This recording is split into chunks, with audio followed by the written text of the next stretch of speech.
And now on the line is Pete Wedderburn, or Pete the Vet as he is also known. Pete, welcome to Near FM. Thank you very much.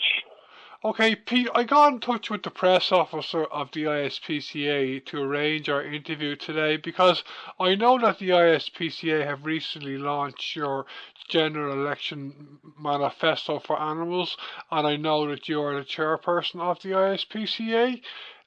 Before we talk about what yourselves in the ISPCA are calling for in the general election, Pete, can you tell our listeners, that is, for those who don't know, a bit about your background as a vet and your work with the ISPCA in general? Because I understand that you are fairly well known in Ireland from the media, aren't you? Yeah, well, I'm a vet in companion animal practice. That's dogs and cats and pets, based in Bray in County Wicklow. But for years I've been working in the media to spread the word really about the importance of looking after animals properly. So I worked on television. I used to do Ireland AM on TV3 for many, many years. Before that, I did a series for children called Echo Island with Dara O'Brien and a bunch of other people. So I've been involved in the media for many, many years. And what happened with the ISPCA was about a year and a half ago, I heard they were looking for new members of their board of directors, and they were looking for a vet in particular. So I agreed to do that then. And since then, I've just become more involved with the organisation.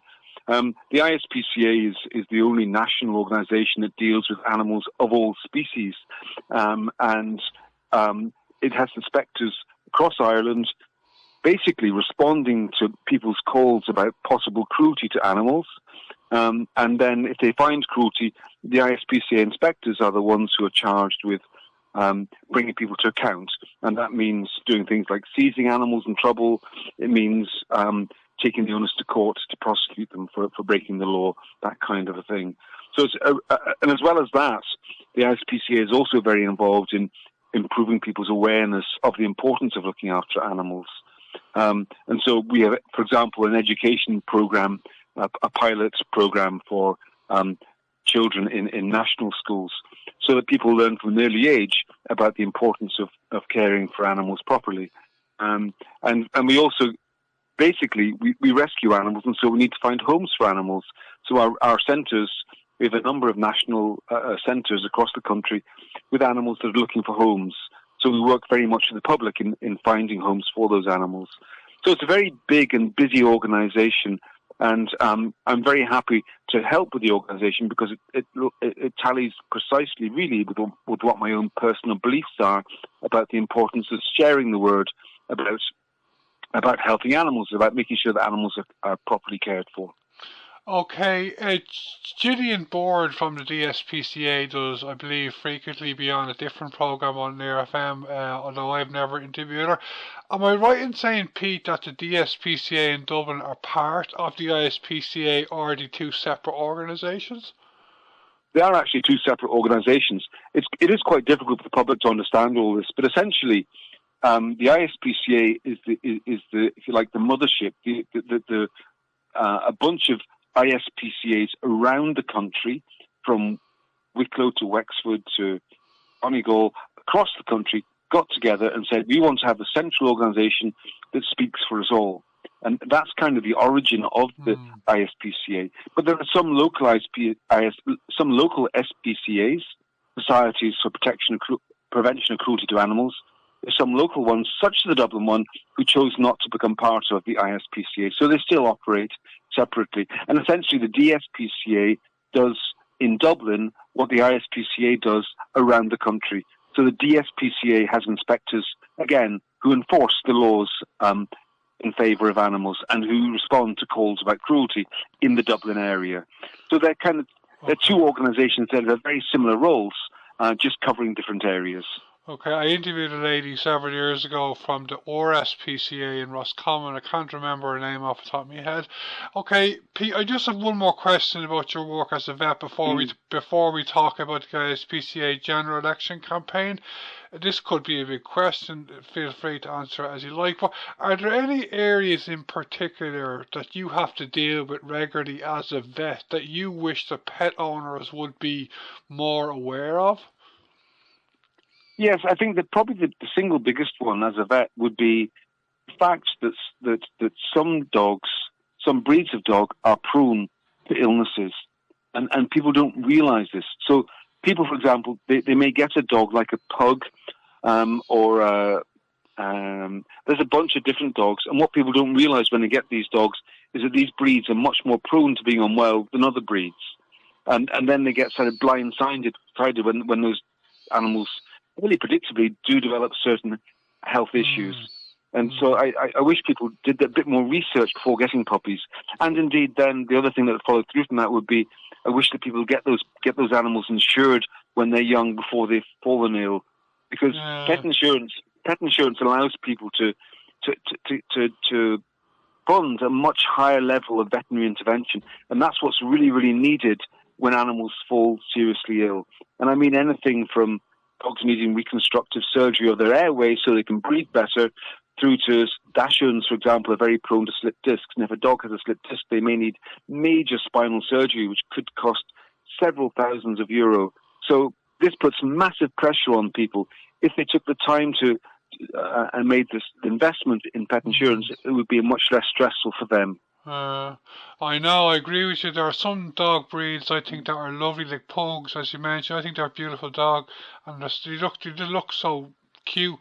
But like I have heard that these dogs, it's kind of, I think that the term is thoroughbred dogs, is it? Like they're like prone to illnesses. Like it's kind of sad that some of the cutest dogs are prone to illness more than other dogs, isn't it? It is. It's sad, and the simple way forwards is that if you're thinking about getting a puppy of a certain breed, just put into a search engine the name of the breed and health conditions, and you'll discover for yourself very, very quickly. And you can plan then accordingly, you know. Okay, Pete. The main reason I got in touch with you today for our interview, and this is another big question, but can you tell me what yourselves in the ISPCA are calling on candidates and parties to commit to in the general election with a view to getting the policies you are in favour of included in the next government's programme for government? Well, I think basically the ISPCA has done up a manifesto for animals, which is basically a list of areas that we feel that's important that should be addressed by the next government when it comes to animal care. I mean, I have to say, recent governments have done good work for animals in bringing in really helpful new laws. So, for example, in the last 15 years, the government in recent years have brought in very good, strong legislation to protect animals. And that would range from compulsory microchipping for dogs, a new animal health and welfare law that came in 2014, which means that you have a much stronger responsibility to care for dogs and cats and all pets properly now than you used to. There are now restrictions on dog breeding establishments. And if you sell more than a small number of pets every year now, you have to be registered. So there are a lot of really good laws in place now. But I think the important thing really at this stage is that we need more funding for implementation of enforcing those laws. The laws are there, but they're just not enforced. And we really should have that. We should have, for example, we only have 9 ISPCA inspectors to cover the whole country. We should have twice that many. There's many thousands of Gardaí to enforce the laws for humans. There's only 9 to enforce the laws for animals. It's not nearly enough. And as well as that, there should be stronger penalties when people are found to have deliberately broken the law and have caused cruelty to animals. We need to have stronger penalties so that people realise there are significant consequences if they are cruel to animals. Yeah, I know. You have there's about I think there's about a dozen policies you're calling for in the manifesto. Mm. Looking at it today, and you yourselves in the ISPCA are encouraging animal lovers to read your manifesto and then raise these issues with politicians and candidates on the doors, aren't you? That's it. We want people to talk about this, and we want politicians to think about this. We know that a majority of people do care about animals, but that it's a topic that is easily put to one side when there's so much else that's going on politically. But I think we just want to have the conversation raised. We want candidates to know this is something that people care about. And the manifesto on the website, which is ispca.ie, that goes into a few more specifics, talking about things like blood sports, things like live export of calves to countries with lower animal welfare standards, a whole bunch of different issues. So you can go there and you can read for yourself. And if you do that, you'll be well briefed to talk to anybody who stops on your doorstep and asks you for your vote. You can say to them, look, what do you think about these issues? And that will increase the profile of these issues in Irish politicians, and that then will make a difference to animals in the longer term. Okay, Pete, I just have, I think, two more questions for you. Mm-hmm. I've done several interviews over the last year or so, including with John O'Callaghan from Dog Advocacy Ireland. I believe you have some connection with Dog Advocacy Ireland, or you endorse them. But anyway, people are saying to me, like John in the interview, that they're calling for there to be set up in the lifetime of the next government some kind of animal welfare authority or agency in Ireland. I think if this happened, it would make a lot of difference if there was such an authority or agency. Would you agree with that, Pete? Definitely, one of the current issues is that responsibility for animals is spread out over different departments. So, you have the Department of Agriculture, obviously, but you also have departments that looks after local authorities. They have a strong input as well. And the Gardaí are responsible for some aspects too. The responsibility is shared out, and that means that sometimes it can be hard to find out where the buck stops. So if there was one department just for animal welfare, it would make a big difference. Yeah. Okay, Pete, it was great talking today on the RFM for the first time. Before you go, we have less than 2 weeks left in the general election, and then we will know the results, and then there will be a new government put together and a new programme for government. So it is, I suppose, up to animal lovers across the country to raise these issues with that you're calling for with politicians and candidates over the next 2 weeks, and then we will just have to hope that the next government parties take these issues seriously when composing the next government. Would you agree with that?